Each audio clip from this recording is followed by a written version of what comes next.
네, 안녕하세요. 반갑습니다. 오늘 어려운 가운데 이렇게 또 온라인으로 댁에서 보고 계신 형제자매 여러분 너무 반갑습니다. 그리고 또 일산교회에서 함께하는 형제자매 여러분 너무 반갑습니다. 오늘 이렇게 또 함께하신 우리 이 자리에 오신 우리 형제자매 여러분, 우리 저쪽에 강춘 아버님, 이현순 어머니 오늘 또 장영무 대표로 오셨네요. 여기 보니까 또 팀 대표로 또 우리 또 승호하고 또 우리 지혜도 오래간만에 왔고 또 우리 캠퍼스에는 캠퍼스에는 또 우리 내일 모레 군에 입대할 우리 정찬이가 여기 또 와 있고. 예, 내일 모레 이때입니다. 그다음에 우리 또 주일학교 대표로는 또 우리 진이가 또 지선이가 함께 하고 있네. 반갑습니다. 우리 시스템의 우리 박장현 형제 다들 어려운 가운데 또 온라인으로든 또 오프라인으로든 함께 마음을 다해서 오신 모든 분들을 환영하고요. 오늘 저는 편안하게 하나님 말씀을 전하고자 하겠습니다. 자, 제가 오늘 준비한 설교를 먼저 한번 띄워보겠습니다. 잠시만요. 예. 처음부터. 자, 오늘 특별하게 또 우리 대전에 있는 형제자매들이 우리 이성봉, 또 우리 홍정훈 형제, 그다음에 서경원 형제, 그다음에 우리 김지영 형제, 또 우리 갑자기 우리 가족들이 다 또 대전에서 함께 온라인으로 보고 있다는데 오랫동안 얼굴을 보지 못했는데 다들 반갑습니다. 자, 오늘 제가 준비한 설교는 다윗 형제가 아니죠. 다윗 왕이 70평생을 살고 이제 마지막으로 유언 같은 설교를 하거든요. 그래서 그 마지막 유언 같은 그 권면을 함께 들으면서 과연 교회는 무엇인가, 또 과연 우리 예수님을 따르는 제자들의 삶은 무엇인가를 한번 생각하는 시간을 갖고자 합니다. 그래서 오늘 설교 제목은 나의 형제자매인 백성 여러분, 나의 말을 들으십시오. 다윗이 한 얘기입니다. 다윗 왕이 지금으로부터 3,000년 전에, 예수님 오시기 1,000년 전에 그의 70평생을 마무리 지으면서 모든 사람 모아놓고 했던 설교, 나의 형제자매인 백성 여러분, 나의 말을 들으십시오. 이 제목을 가지고 오늘 주제는 교회는 무엇이며 예수님의 제자들은 누구인가. 한번 코로나 기간이긴 하지만 다시 한번 우리의 정체성을 생각하며 또 앞으로 살 삶을 생각해보는 그런 시간을 갖고자 합니다.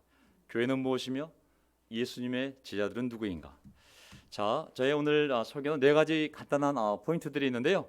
설교 본문에 나와 있는 것들인데, 성경 본문에 나와 있는 것들인데 그것을 중요한 구절들 따서 굳이 제목을 붙인다면 다윗 왕은 솔로몬 자기 후계자인 아들에게 하나님을 섬기되 온전한 마음으로 기쁜 마음으로 섬기라고 부탁하고 있습니다. 그리고 너에게 남겨진 하나님의 놀라운 사명이 있다. 이제 하나님의 집을 지어라. 세 번째 포인트, 모든 것이 내가 70평생을 살아봤더니 이제 뒤돌아보니 모든 것이 하나님의 것이었다. 그리고 네 번째, 그리고 모든 것이 주님의 손에 달려 있다. 이 메시지, 내용을 가지고 마지막 다윗 왕의 그 유언을 함께 살펴보도록 하겠습니다. 첫 번째 포인트, 온전한 마음, 기쁜 마음으로. 자, 어디서 이 말이 나왔냐면요. 자, 역대상 28장, 29장이 오늘 설교 본문입니다. 역대상 28장, 29장이 다윗 왕의 마지막 유언이 담긴 내용이거든요. 그리고 여기로 해서 이제 다윗 왕은 역사에서 사라집니다. 그리고 다시 역대하 1장부터 이제 솔로몬 왕의 이야기가 나오는 거거든요. 그래서 역대상 28장부터 29장까지 구절을 제가 한번 짧게 한번 정리해 가도록 하겠습니다. 역대상 28장 1절. 다윗이 이스라엘의 모든 지도자, 곧 각 지파의 지도자, 또 지휘관, 천부장, 백부장, 지상 관리하는 사람, 중요한 모든 사람을 예루살렘으로 불러 모았다. 이스라엘 전체 회의를 소집하는 모습이 나옵니다. 왜? 이제 마지막으로 자기가 세운 자기 아들 왕을 이렇게 세우면서 모든 백성들에게 그 대표들을 불러 모아 마지막 당부를, 권면을 하고 있는 것이거든요.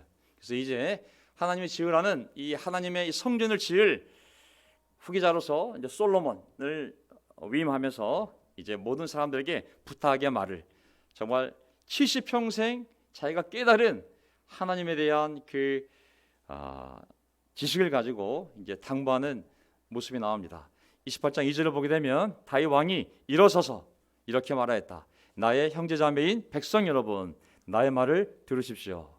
여기 보면 다윗 왕이 70세. 우리가 다른 본문에서 보았지만 아주 기력이 쇠해서 정말 아주 기력이 쇠해서 정말 약해진 상태에서 다윗 왕이 일어나서 이제 마지막 자기의 메시지이기 때문에 있는 힘을 다해 설교하기 위해서 이 왕이 일어나서 이 백성들에게 나의 말을 들으십시오. 어떤 말이었을까요? 28장 5절 6절 볼까요? 역대상 28장 5절 6절. 또 주님께서는 나에게 여러 아들을 주시고, 좀 어떤 건너뛰겠습니다. 또 주님께서는 나에게 여러 아들을 주시고 그 모든 아들 가운데서 나의 아들 솔로몬을 택하여 11명의 아들 중에서 10번째 솔로몬 아들을 택하여 주님의 나라, 이스라엘이지만 야훼의 나라, 여호와의 나라, 하나님의 나라, 왕자에 앉아 이스라엘을 다스리게 하시고 나에게 이렇게 말씀하셨습니다. 여기 보게 되면 저는 이제 하나님의 나라가 곧 교회잖아요.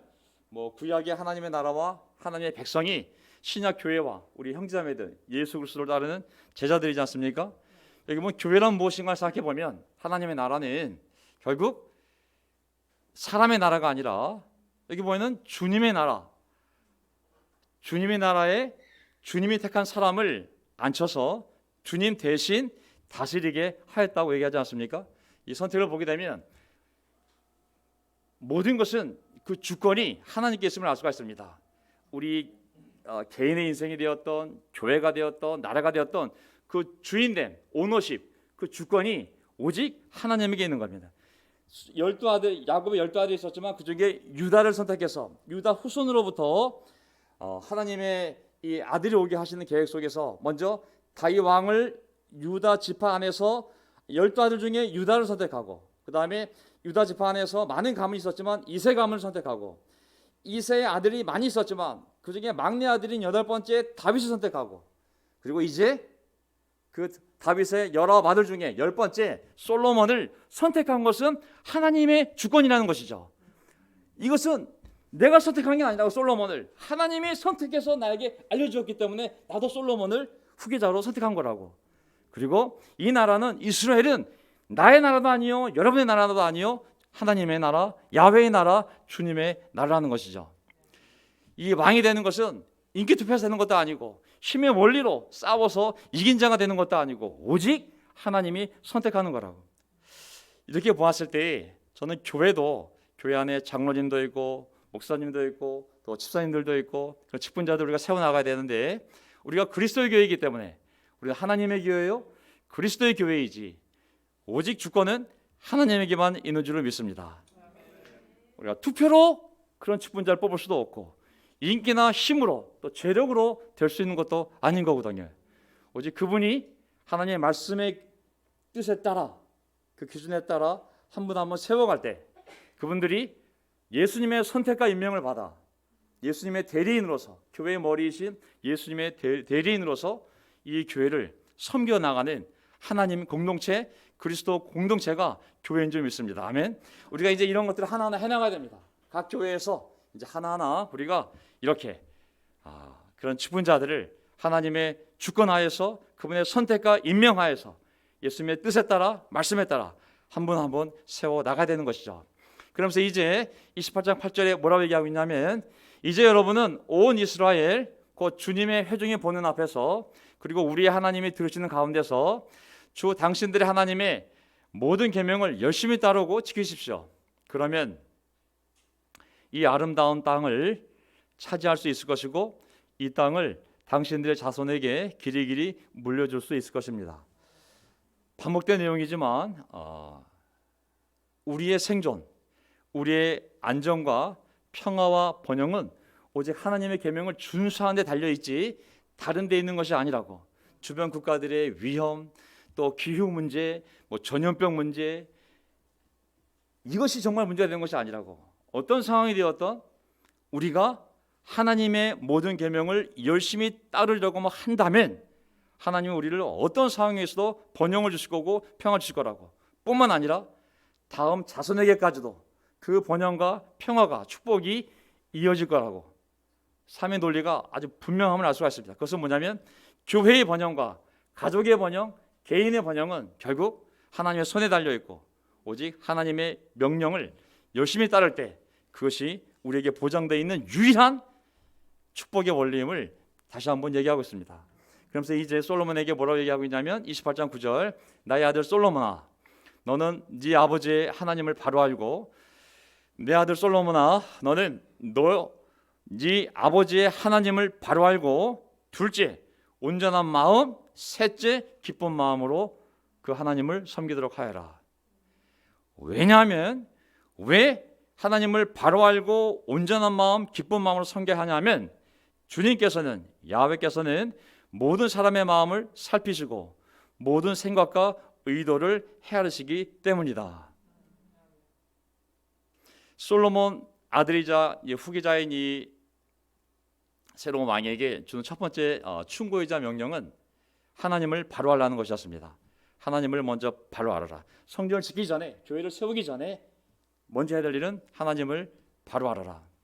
그래서 알다는 표현은 잘 알다시피 우리가 반복적으로 듣는 히브리어 단어 야다라는 뜻, 야다. 그 뜻은 우리가 철학적으로 이성적으로 논리적으로 추측해서 간접 경험으로 아는 그러한 지식이 아니라 내가 순종했더니 복을 받고 내가 그 뜻을 위하여 내 뜻을 저버렸더니 하나님이 더 좋은 걸 주셨고 내가 불순종했더니 고통이 왔고 이 모든 내 삶의 모든 경험을 통하여 체험적으로 알게 된 지식이 바로 이 알다라는 의미잖아요.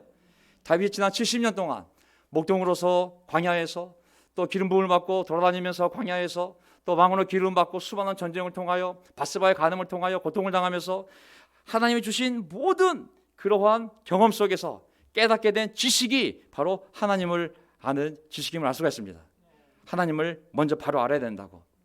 하나님을 먼저 바로 알아야 된다고. 그 다음에 온전한 마음과 기쁜 마음으로 하나님을 섬기도록 하여라. 저는 이렇게 생각합니다. 인생의 가장 최고의 지식이 무엇이냐라고 얘기한다면 그것은 하나님을 알아가는 지식이라고 감히 말할 수 있습니다. 최고의 지식은 하나님을 아는 지식인 것이죠. 앞에 정말 지성이가 눈 부릅뜨고 나를 바라보고 있는데 어쨌든 우리들이 아이들이 뭐 의학이니 법학이니 많은 걸 배울 수 있지만 최고의 지식은 인간이 배워야 될 알아가야 될 최고의 지식은 바로 하나님인 것이죠. 하지만 하나님을 아는 지식은 주일학교를 통해서도 알아갈 수 있지만 무엇보다도 우리가 삶에 나가서 부딪히면서 정말 모든 이 삶의 경험을 통해 하나씩 알아가는 정말 가장 가치 있는 지식이 아닐 수 없습니다.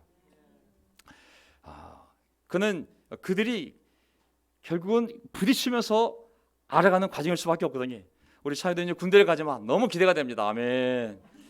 제가 정말 너무 큰 기대가 있고요. 진짜 우리 강승만 형제가 벌써 우리 아들 셋을 다 군대를 갔다 오겠거든요. 벌써. 그래서 정말 놀랍다는 생각이 들고 정말 가서 어려움이 있을 때마다 하나님께 기도하면서 그 반응을 보면서 하나님을 알아가는 것이죠. 주일학교의 하나님이 아니라 정말 큐티했던 하나님이 아니라 내가 최전방 고지에서 사수한테 고통을 당하며 울부짖을 때 응답하신 하나님 정말 하나하나 그 하나님을 체험해 가지 않겠습니까? 예, 그래서 너무 큰 기대가 됩니다. 둘째는 온전한 마음으로 섬기라고 그랬거든요. 하나님을 계속 알아가되 두 번째는 온전한 마음. 여기 제가 설명을 드려놨지만 온전한 마음은 나눠지지 아니한 마음을 얘기하는 거거든요. 다른 신과 반반 섬기지 말아라. 세상과 나를 반반 섬기지 말아라. 정말 하나님께 딱 꽂혀 있는 딱 하나인 그 마음으로 하나님을 섬겨야 된다. 절대 갈라지지 않은 마음으로. 건성으로도 안 되고 다른 신과 함께 섬겨도 안 되고 오직 하나님 한 분만을 온전한 마음으로 섬겨야 된다. 셋째가 뭐냐면 기쁜 마음으로 섬겨라. 억지로 하는 것도 아니고 누가 시켜서 하는 것도 아니고 내가 정말 기뻐서 내가 정말 자발적으로 내가 하고 싶어서 하는 마음으로 하나님을 섬겨야 된다고. 오늘 강순 아버님하고 이현순 어머님이 거의 두 번째인가 세 번째로 빨리 오셨어요.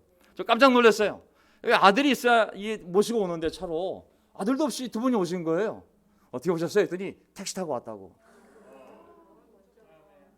아니 누가 언제 택시 타고 오라고 명령한 분 있어요? 오고 싶으니까 내가 택시 타고 왔다고. 저는 우리의 신앙이 하나님을 섬길 때 이런 기쁜 마음이 아니면 내 스스로 하고 싶어서 하는 것이 아니라면 하나님은 이거 보세요. 여기 보면 왜 그렇게 해야 되냐면, 왜냐하면 하나님께서는 모든 사람의 마음을 살핀다고. 그 사람의 생각과 의도를 다 본다고. 행위가 아니라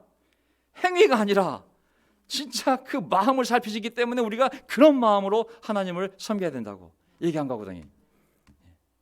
접속사, 왜냐하면 하나님은 그런 마음을 구별하기 때문에. 똑같은 행위가 아니라 행위 뒤에 있는 의도, 마음, 동기를 살피신 하나님이기 때문에 내가 정말 자발적으로 온전한 마음으로 섬기야 하나님이 그 마음을 짚어가시지, 형식적으로 이게 될 수 있는 문제가 아니라고. 네가 그를 찾으면 너를 만나 주시겠지만, 네가 그 야훼를 찾으면, 하나님을 찾으면 하나님이 너를 만나 주시겠지만, 하나님을 찾게 되겠지만, 네가 그를 버리면 그분도 너를 영원히 버리실 것이다. 무서운 경고를 자기 아들에게 주었어요. 네가 그를 찾으면 그분이 너를 만나 주겠지만, 네가 만약 그분을 버리면 그분도 너를 영원히 버리실 것이다. 마태복음에 나와 있는 예수님 말씀과 똑같은 생각이 들었습니다. 찾으라, 구하라, 두드려라. 그러면 네가 찾게 될 것이고 받게 될 것이고 문이 열릴 것이라고. 영적인 것을 찾으면, 영적인 것을 두들기면, 구하면 영적인 것을 받게 될 거라고. 하지만 찾지 않는다면, 구하지 않는다면, 두드리지 않는다면 어떤 영적인 것도 열리거나 네가 발견하거나 받지 못할 것이라고. 하나님을 향한 인간 편에서의 마음이, 이 태도가 얼마나 중요한지를 솔로몬에게 알려준 것이죠. 단지 네가 왕이기 때문에, 네가 왕의 아들이기 때문에, 하나님의 백성이기 때문에 그런 신분에서 하나님이 복을 주는 것이 아니라, 그 신분 때문에 아니라 하나님을 사랑하기 때문에 이렇게 찾을 때 하나님이 주실 거라고. 두 번째 포인트, 하나님의 집을 지어라. 이제 성전을 지어야 되거든요. 다윗이 이제 모든 재료들을 모아서, 다윗이 정말 하나님의 집을 너무 짓고 싶었지만, 비록 법궤를 정말 자기의 그 왕궁 안까지 모시고 들어왔지만, 그 하나님이 계실 집을 짓고 싶었는데 하나님이 짓지 말라고 그랬어요. 네가 너무 많은 피를 흘렸기 때문에, 너무 많은 전쟁을 통해 너무 많은 피를 흘렸기 때문에 네 마음은 알겠지만 네 아들이 짓게 하겠다. 그래서 필요한 것들만 다 모아놨을 뿐이지 짓지도 못했습니다. 이제 그 아들, 그 다음 세대가 그 성전을 지어야 되는 것이거든요. 다윗이 얘기합니다. 19절 건너뛰겠습니다. 앞에 이제 자기가 모은 것들 다 솔로몬에게 설명해 주면서 어떻게 지어야 되는지를 다 설명을 해줍니다. 그러면서 19절에 뭐라 그러냐면, 다윗이 말하였다. 이 모든 설교에 관한 것은 야훼 하나님께서 친히 손으로 써서 나에게 알려주셨다. 하나님이 친히 손으로 써서 어떻게 그 성전을 지어야 되는지 나에게 알려주셨다. 마치 모세에게 어떻게 성막을 지어야 되는지 다 일일이 알려주신 것처럼, 다시 다윗 왕에게도 하나님이 친히 손으로 써서 그 설교들을 알려주셨어요. 다윗은 또 그의 아들 솔로몬에게 말하였다. 너는 힘을 내고 담대하게 일을 해나가거라. 너는 힘을 내고 담대하게 일을 해나가거라. 두려워하지 말고 염려하지 말아라. 보세요. 왜냐하면 번역에 빠져 있는데, 왜냐하면 네가 주님의 성전 예배 쓸 것들을 다 완성하기까지 야훼 하나님, 나의 하나님이 너와 함께 계시며 너를 떠나지 않으시며 너를 버리지 않을 것이기 때문에 너는 두려워하지 말고 염려하지 말고 힘을 내서 담대하게 일을 해나가라는 말씀이잖아요. 이게 똑같은 패턴입니다. 우리에게도 마찬가지고, 가나안 땅 들어갈 때 하나님이 여호수아했던 그 말씀도 이 말씀이었고, 또 사도들이 교회를 세워야 할 때, 복음을 들고 나가야 할 때 예수님이 하시던 말씀도 이 말씀이고, 또 이제 하나님의 집을 지을 솔로몬에게 하신 이 다윗이 아들에게 한 이 말도 똑같습니다. 여기 잘 보시면, 왜 솔로몬이 두려워하지 않을 근거가 무엇인가, 걱정하지 않을 수 있는 근거, 담대하게 나갈 수 있는 근거가 뭐냐면, 그것은 단지 왕이기 때문이 아니라, 다윗의 아들이기 때문이 아니라 하나님이 함께 계실 것이기 때문에 두려워할 필요가, 염려할 필요가 없던 것이죠. 근데 왜 하나님이 함께 하시냐면, 왜 하나님이 절대 그를 떠나지 않을 것이냐면, 네가 하나님의 집을 짓기 때문인 거죠. 네가 하나님의 일을 하는 이상 하나님은 너랑 반드시 함께 할 것이고 네가 그 일을 완성할 때까지 하나님이 결코 떠나지 않을 것이며, 그렇기 때문에 너는 그것을 근거로 해서 힘을 내고 담대하게 두려워하지 말고 염려하지 말고 앞으로 나아가라고 얘기할 수 있는 근거가 되는 것이죠. 무슨 말인지 아시겠죠?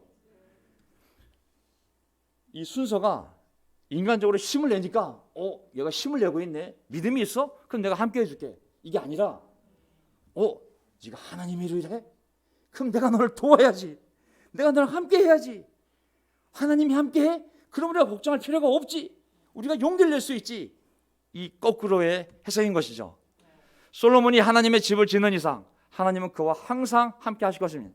솔로몬이 그 집을 완성할 때까지 하나님은 절대로 솔로몬을 떠나지 않을 것입니다. 이것은 하나님의 약속이니 두려워하지 말고 용기를 내고 계속 그 길을 가라는 것이거든요. 예수님의 그 말씀과 일치합니다. 마태복음 6장을 보게 되면 우리가 잘 아는 구절, 몸과 생명을 위해서 너무 걱정하지 말라고. 몸과 생명을 위해서. 왜냐하면 그 몸과 생명으로 하나님의 나라와 의로운 삶을 살아야 되는데, 너희가 하나님의 나라와 의로운 삶을 살려고 하는 이상 하나님의 그 몸과 생명을 지켜주시지 않겠냐고.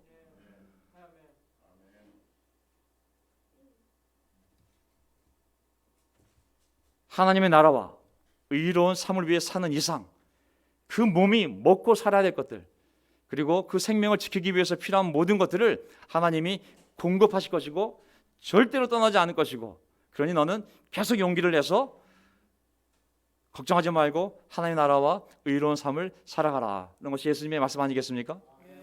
우리는 우리가 영적으로 살고 영적으로 살기 위해 노력하고 또 복음을 지키려고 그러고 복음대로 살려고 하고 그리고 복음을 전하려는 마음이 있는 이상 하나님은 절대 우리를 떠나지 않을 것이라고 약속하신 것이죠. 하나님의 나라를 확장시키려는 그 열망이 있는 이상 네 몸과 네 생명을 걱정하지 말라고. 내가 절대로 너를 떠나지 않을 거라고. 왜? 너를 통하여 하나님의 나라를 확장시키려는 하나님의 마음이 분명하기 때문인 거죠. 그래서 저는 이걸 보면서 우리가 하나님의 집, 하나님의 가족, 하나님의 교회, 하나님께 드리는 예배, 영적인 삶을 위해 또 잃어버린 자들을 구하기 위해 기도하고 결심하고 계획하고 희생하고 있다면 저는 하나님이 우리를 절대 떠나실 일은 없을 거라고 확신합니다. 아멘. 만약에 우리가 이런 선한 마음, 영적인 마음이 없음에도 불구하고 하나님이 나와 함께 계셔, 하나님이 나와 함께 계셔라고 얘기한다면 그것은 하나님이 준 확신이 아니라 인간적인 자기 위로에 불과한 것이죠. 하나님은 그런 약속하신 적이 없습니다. 먼저 하나님의 나라와 의를 구할 때 네 몸과 생명을 위해서 아무것도 걱정하지 말라고. 왜? 내가 너를 함께해서 그런 삶을 살 수 있도록 모든 것을 공급해 줄 거라는 것이 하나님의 약속인 것이거든요.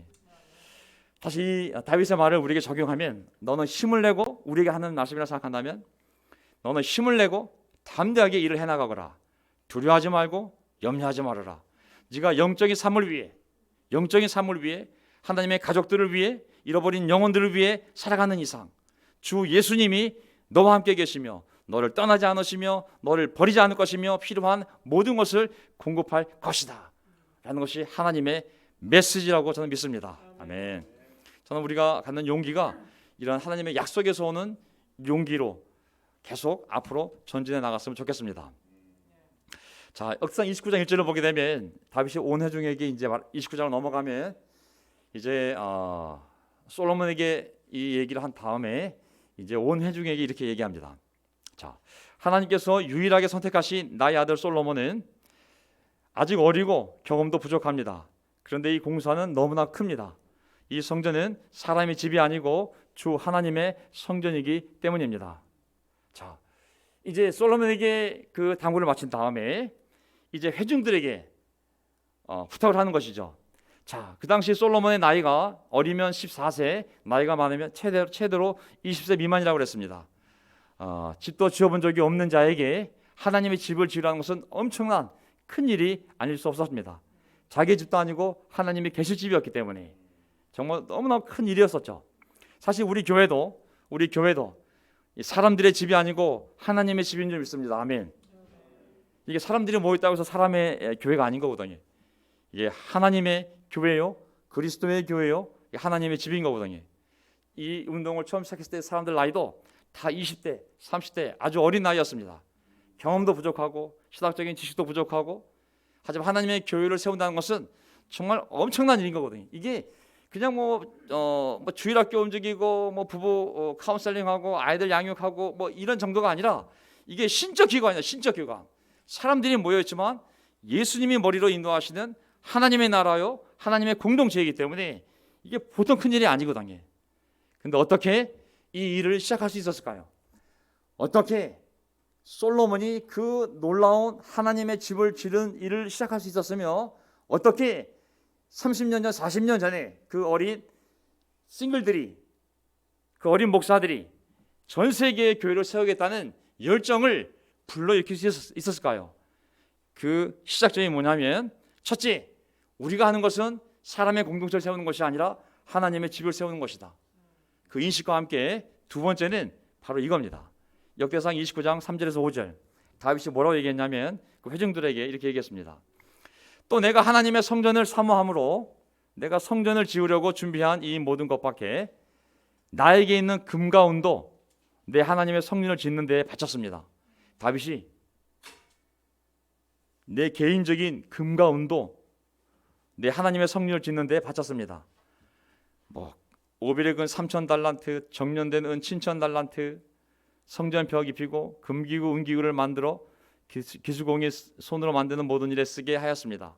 오늘 기꺼이 주님께 예물을 바칠 분은 안 계십니까? 다윗이 먼저 자신 있게 얘기했습니다. 나라 힘을 빌려서 이렇게 많은 재물을 준비했지만 나 개인적으로도 내 개인 소유, 내가 월급으로 받은 거 이만큼 교회를 위해서 바쳤다고 얘기한 것입니다. 뻥이라는 것을 안 믿을까 봐 구체적으로 어디에 얼만큼 들어갔는지를 다 알려줬습니다. 맨 마지막 구절을 보면 부흥 강사 같아요.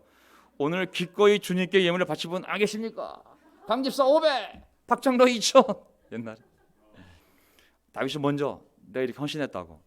그러자 6절, 그러자 각 가문의 장들과 이스라엘 각 지파의 족장과 천부장 백부장과 왕실업무 관리자들 기꺼이 그 본을 보고 기꺼이 바쳤다. 그들이 하나님의 성전 건축에 쓰도록 그 5,000달란트와 그 10,000달란트와 뭐뭐뭐뭐와 바쳤다. 또 보석이 있는 사람은 저마다 관리하는 주님의 성전 곳간에 가져다 바쳤다. 다윗이 먼저 그 희생을 보여주자 다른 리더급 인도자들이 다 자극과 감동을 받아 하나님께 헌신할 준비가 되었음을 볼 수가 있습니다. 교회를 세우는 방법, 예수님의 희생, 사도들의 희생, 그 제자들의 희생, 결국 희생인 거거든요. 성전을 지은 출발점, 다윗의 희생, 교회를 세우는 출발점, 그것도 역시 희생인 것이죠. 인도자부터 시작해서 모두의 희생, 모두의 봉사, 모두의 헌신이 있을 때 하나님의 집이 세워져 가는 것을 알 수가 있는 것이죠. 저는 여기서 재물을 얘기하는 것이 아닙니다. 저는 마음을 얘기하는 것이죠. 제가 부흥 강사처럼 교회가 지금 돈이 부족하기 때문에 여러분 특별 헌금이 필요합니다. 절대 재물을 얘기하는 것이 아닙니다. 우리 삶의 방향성을 얘기하고 있는 것이거든요. 29장 9절을 보게 되면 그들이 기꺼이 주님께 예물을 바쳤으므로 그들이 이렇게 기꺼이 바치게 된 것을 백성도 기뻐하고 다윗 왕도 크게 기뻐하였다. 여기서 보면 온 백성이, 온 교회가, 온 나라가 다 기뻐했는데 왜 기뻐했냐면 바쳤기 때문에 기뻐한 것이 아니라 기꺼이 바쳤기 때문에 기뻐했다고 나와 있습니다. 기쁨의 원천이 바쳤다는 것이 아니라 정말 자발적으로 진심으로 바쳤기 때문에 다윗 왕도 백성들도 다 같이 기뻐했다는 것이거든요. 기꺼이라는 말로 간단하게 번역되어 있지만 이게 부족한 표현이거든요. 영어로 보면 freely 하고 옆에 긴 단어 하나 더 있습니다. 어쨌든 wholeheartedly, 마음이 나눠지지 않은 것이 아니라 온전한 마음으로, 전 마음으로 정말 너무 자발적으로 기쁘게 너무 하고 싶어서 바쳤다는 의미거든요. 이걸 보게 되면 이 온 마음으로 한 것이 뭐냐면 마음만으로도 안 되고 물질도 있어야 되죠. 그렇죠? 물질과 마음이 둘 다 받쳐지는 걸 얘기하는 겁니다. 그리고 물질과 마음뿐만 아니라 하나님의 성전, 하나님의 교회, 영적인 공동체를 세워가는 데 있어서 정말 우리의 삶이 온 교회가 기뻐하려면 정말 기꺼이 이 바치는 마음이 필요한데, 거기에는 마음, 물질 뿐만 아니라 또 뭐가 있어야 되냐면 율법적으로도 안 되고, 강요로도 안 되고, 이단 교회들처럼 앵벌이를 시켜도 안 되고, 협박으로도 안 되고, 오직 기꺼이 자발적으로 각자가 감동을 받아 움직여서 할 때만이 그때 그 공동체의 기쁨이 있고 즐거움이 있고 제자 삶의 맛이 있는 줄 믿습니다. 기꺼이 모든 사람들이 함께 헌신하며 함께 봉사할 때 거기에 모든 사람들이 느끼는 기쁨과 즐거움이 있는 것이죠. 함께 희생하고 함께 고생하고 함께 헌신할 때, 근데 어떻게?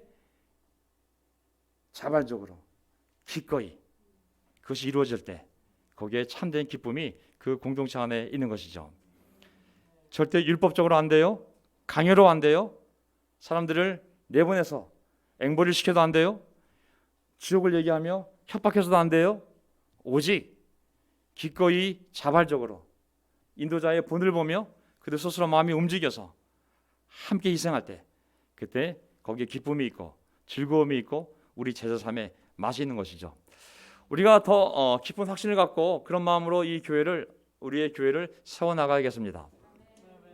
제가 나이가 들수록 어떤 생각이 들었냐면, 나이가 드니까 두 가지 마음이 있는 것 같아요. 하나는 다음 세대를 준비해야 돼. 캠퍼스 싱글 다음 세대를 우리가 전도하고 다음 세대 인도자 키워야 돼. 아멘. 당연히 다음 세대도 준비해야겠죠. 하지만 현실을 보게 되면 우리가 나이가 들어갈수록 사람들은 질병을 겪게 되고 인간의 약함을 깨닫게 되고 죽음과 대면하게 됩니다. 나이가 들수록 안 찾던 종교도 찾게 되고, 그리고 이제 내가 의지하며 살아갈 신이 필요하구나. 내가 외로워. 육적인 가족이 있지만 다 떨어져서 만날 수도 없고 내가 함께 의지할 공동체, 내가 좀 사랑하고 사랑받을 공동체가 필요함을 깨닫게 됩니다. 전 그것이 교회인 줄 믿습니다. 아멘. 결국 사람들은 교회 안으로 들어올 수밖에 없어요. 다른 길이 없어요. 다른 공동체가 없어요.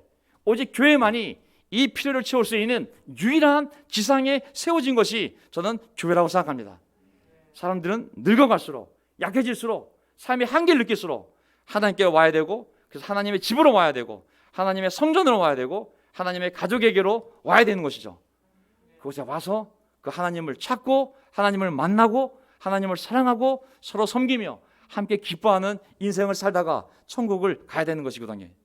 이것이 우리가 교회를 세워나가야 될 분명한 이유라고 믿습니다. 아멘. 그들을 도와줄 정말 하나님의 공동체가 우리가 되어야 됩니다. 우리가 그런 공동체가 준비된다면 하나님께서 사람들을 우리에게 보내주실 줄 믿습니다. 인도자부터 시작해서 모든 멤버들이 한마음이 되어서 함께 봉사하고 함께 헌신하고 함께 고생하며 하나님의 공동체를 만들어갈 때 하나님이 함께 하시며 절대 떠나지도 버리지도 아니하는 정말 그런 용기 있는 공동체가 있을 때 하나님은 그 공동체를 분별하셔서 그것으로 사람들을, 잃어버린 양들을 보내주시지 않을까요? 예.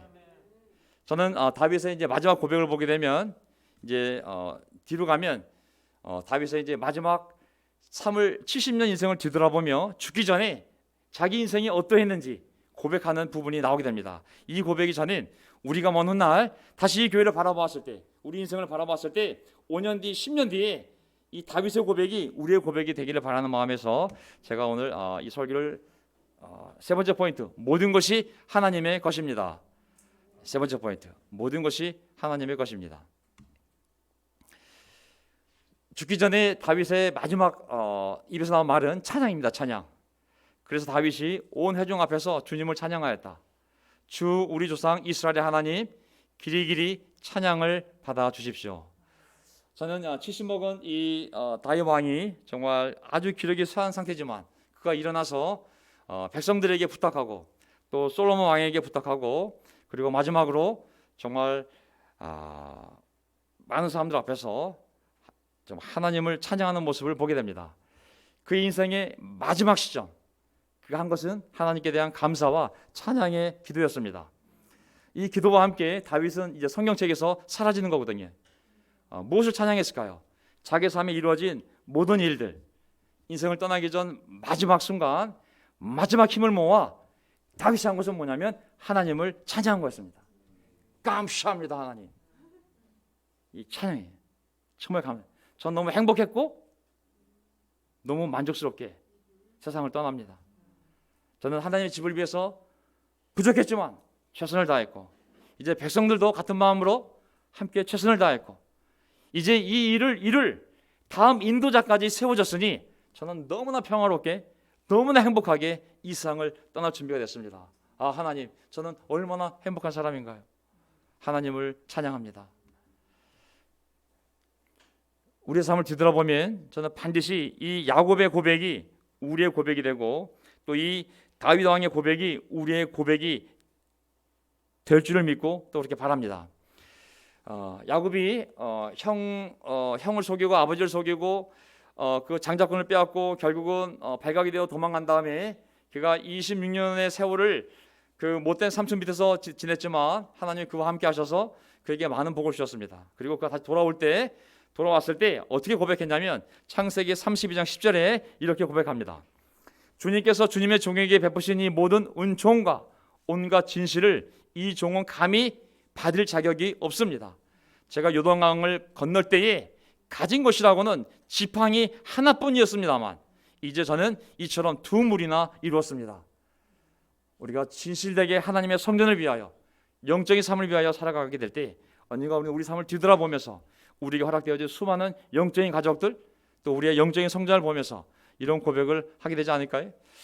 어쨌든 역사상 29장 11절 다윗의 얘기를 계속 이어볼게요. 주님, 위대함과 능력과 영광과 승리와 존귀가 모두 주님의 것입니다. 하늘과 땅에 있는 모든 것이 다 주님의 것입니다. 그리고 이 나라도 주님의 것입니다. 주님께서는 만물의 머리 되신 분으로 높임을 받아주십시오. 결국은 다 하나님의 것이라고. 모든 것이 이 나라도 다 하나님의 것이라고.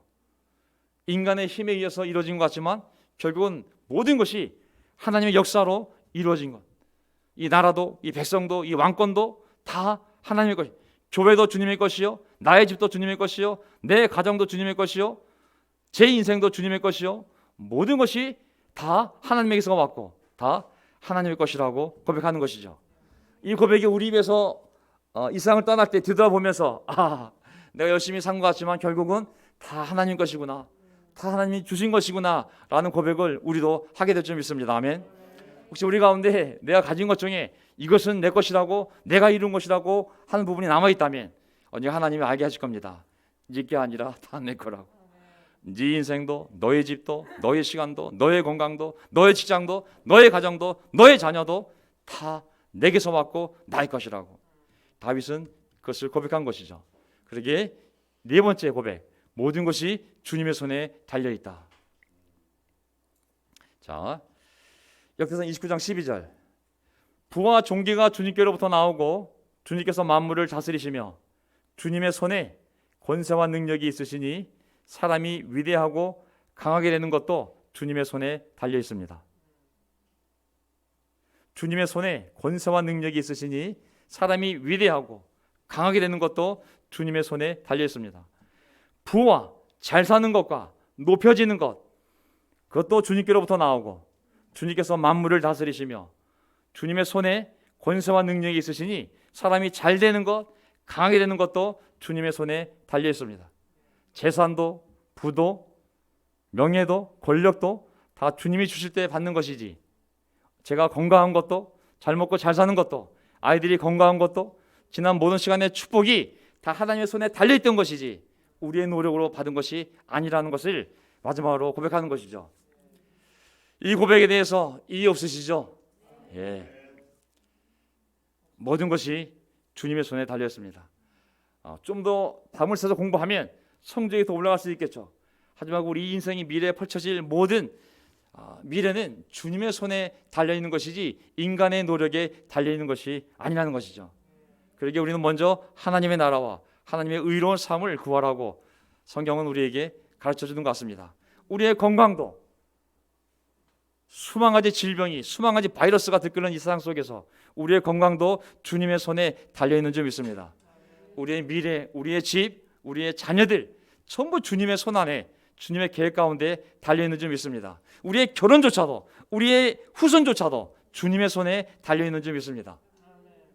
우리의 대학도, 우리의 고등학교도 모든 것이 주님의 손에 달려있는 줄 믿습니다.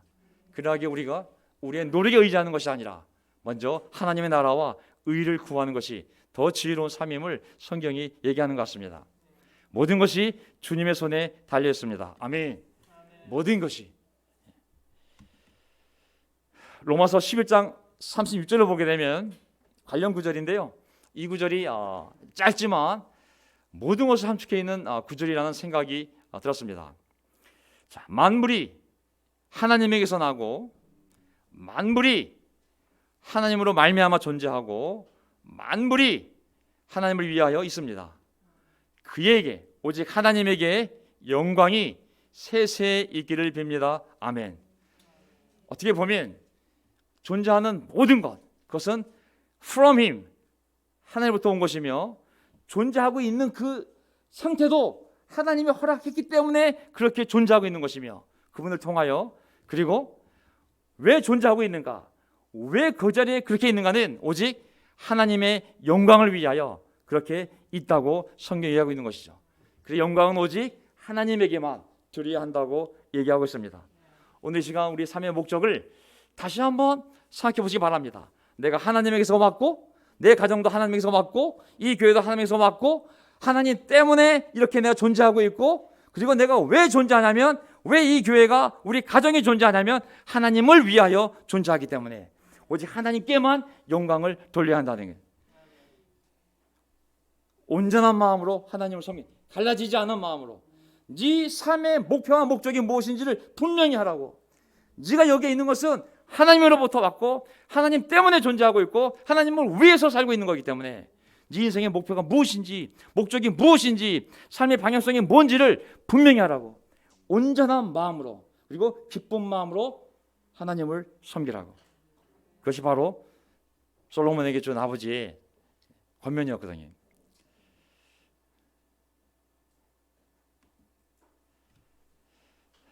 역대상 29장 13절, 우리 하나님, 우리가 지금 주님께 감사하고 주님의 영광스러운 이름을 찬양합니다. 제가 무엇이며 저희 백성이 무엇이기에 우리가 이렇듯이 기쁜 마음으로 예배를 드릴 힘을 주셨습니까? 모든 것을 주님께서 주셨으므로 우리가 주님의 손에서 받은 것을 주님께 바쳤을 뿐입니다. 우리가 바치는 것조차도 어떻게 보면 우리 걸 바치는 것이 아니라 하나님이 주셨기 때문에 우리가 바치는 것뿐이라고. 예배 나올 수 있었던 것도 하나님이 건강을 주셨기 때문에 우리가 나올 수 있는 것이라고. 우리의 헌금도 우리 걸 드리는 것이 아니라 하나님이 직장과 건강과 이 재물을 주셨기 때문에 드리는 것뿐이지 우리께 어디 있습니까? 모든 것은 하나님이 주신 것이 아닙니까? 저는 무엇입니까? 저는 이세 집안의 8번째 막내 아들에 불과하지만 이 목동을 불러다가 하나님 나라의 왕으로 삼으셨고, 저의 백성은 무엇입니까? 히브리 족속. 나그네란 뜻은, 이 히브리 족속은 정말 보잘것없는 뜨내기 몇 명 되지 않는 소수의 사람들이었지만 이들을 가지고 이 강력한 나라를 만들어 주셨으니 우리 게 어디 있으며 우리의 능력이 어디 있습니까? 다 하나님이 주신 거 아니겠습니까? 이 가정, 이 삶, 이 건강, 이 모든 것은 다 주님이 주신 것뿐이요, 주셨기 때문에 우리가 예배를 드리고 바치는 것뿐입니다. 모든 것이 주님의 것이고 주님의 손에 달려있다는 것을 말하는 것이지. 29장 15절, 주님 앞에서 우리는 우리의 모든 조상처럼 나그네와 임시 거주민에 불과하며 우리가 세상에 사는 날이 마치 그림자와 같아서 희망이 없습니다. 야훼 우리 하나님, 우리가 주님의 거룩한 이름을 위하여 주님의 성전을 건축하려고 준비한 이 모든 물건은 다 주님의 손에서 받은 것이니 모두 다 주님의 것입니다. 아멘. 다 주님의 것이래.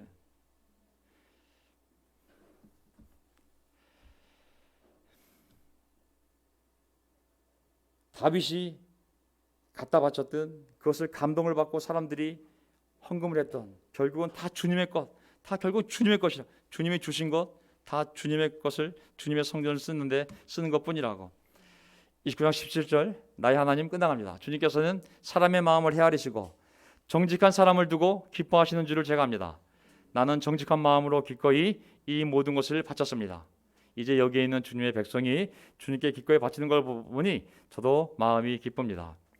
저는 다윗이 자기 인생을 뒤돌아보면서 많은 실수와 제약도 있었지만 하지만 그 삶의 중심에 저는 하나님을 정직한 마음으로 기꺼이 섬기며 살아왔습니다. 이제 저만 그렇게 살아온 것이 아니라 이 형제자매들도 함께 그런 마음으로 하나님께 바치는 것을 보니 저는 마음이 기쁩니다. 우리가 우리 인생을 뒤돌아보면서 할 수 있는 말, 우리 후손들에게 할 수 있는 분명한 말, 내가 하나님 앞에서 죄도 짓고 넘어지기도 하고 많은 약점이 있었지만 그래도 나는 정직한 마음으로 하나님을 위하여 최선을 다해온 삶이라고 고백할 수 있는 인생이 되기를 바라봅니다. 마지막 9절 18절, 우리 조상 아브라함과 이삭과 이스라엘의 하나님, 주님의 백성이 마음 가운데 품은 이러한 생각이 언제까지나 계속되도록 지켜주시고 그들의 마음이 항상 주님을 향하게 해 주십시오. 이게 제가 오늘 뽑은 마지막 구절입니다. 한 번 좋은 마음이 아니라 이 마음이 계속될 수 있도록, 이 마음이 계속 유지될 수 있도록, 이 좋은 마음이, 이 확신이 계속할 수 있도록 저희를 지켜주십시오. 이게 마지막 구절입니다. 저는 이 다윗의 역대상 28장 29장을 보면서 솔로몬에게 향한 그 다윗의 마음, 또 백성들 인도자들에게 하는 그 권면들, 또 백성들에게 부탁하는 그 모습을 보면서 저에게 다시 한번 확신이 든 게 뭐냐면, 다시 올라가 보겠습니다. 제 마음속에 든 확신은 이것을 함께 나누고 싶었는데, 자, 교회는 무엇인가? 예수님을 따르는 사람들은 무엇인가? 생각해 보았을 때 무엇보다도 우리의 신앙이 온전한 마음으로, 갈라지지 않은 온전한 마음으로, 기쁜 마음으로 하나님을 섬기는 것이 가장 중요한 것이구나. 그리고 하나님을 평생 알아가야 되는데 그것은 내 실수, 나의 죄, 내 잘못, 또 순종에 의한 축복, 이런 모든 체험을 통하여 하나님을 알아가는 것이라고. 두 번째, 내 삶에 분명한 목적이 있어야 한다고. 그것은 대학 가는 것도 아니요, 좋은 고등학교를 가는 것도 아니요, 정말 내 평생의 소원이 집을 가는 것도 아니요, 그거 다 줄 수 있다고 하나님이. 하지만 진짜 내 인생에 분명한 방향성, 목표가 있어야 되는데 그것은 하나님의 집을 짓는 것이라. 그것은 이 건물을 넓혀가자는 것이 아닙니다. 하나님의 공동체를 만드는 것, 서로 사랑하며 서로 신뢰하며 하나님 말씀대로 사는 공동체, 또 누구든 외롭고 힘들고 아프고 괴로울 때 찾아올 수 있는 은혜로운 하나님의 집, 그 집을 함께 지어가는 것이 내 인생의 유일한 목적이구나. 그럴 때 모든 것이 하나님의 것이기 때문에 하나님이 걱정하지 말라고. 네가 그 집을 짓는 이상 너의 건강, 너의 자식, 너의 배우자, 너의 부모님, 너의 미래, 내가 함께 할 것이고 내가 절대 떠나지 않을 것이고 필요한 모든 것을 공급할 것이라고. 너는 계속 하나님의 집을 지어가라고. 모든 것은 너의 손에 달린 것이 아니라 내 손에 달려있다고. 네가 그 꿈을 잃지 않는 이상, 그 열정을 잃지 않는 이상 나는 모든 것을 너에게 공급할 것이라고. 우리가 코로나 때문에 잠시 우리가 많은 걸 생각하며 멈춰있지만 삶의 분명한 목적, 삶의 분명한 방향성을 다시 한번 확인해보고 우리가 함께 이 길을 갈 수만 있다면 저는 하나님께서 우리가 생각하는 훨씬 더 많은 이 모든 우주의 자원을, 인적 물적을 다 동원해서 우리에게 필요한 모든 것을 공급하시며 우리의 자손과 우리의 부모와 우리의 미래를 하나님이 책임지시며 계속 하나님의 성전을 지어갈 수 있도록 우리가 함께 계실 줄 믿습니다. 우리가 온전한 마음으로, 기쁜 마음으로 우리 함께 그 길을 걸어갑시다. 설교를 마치겠습니다. 아멘.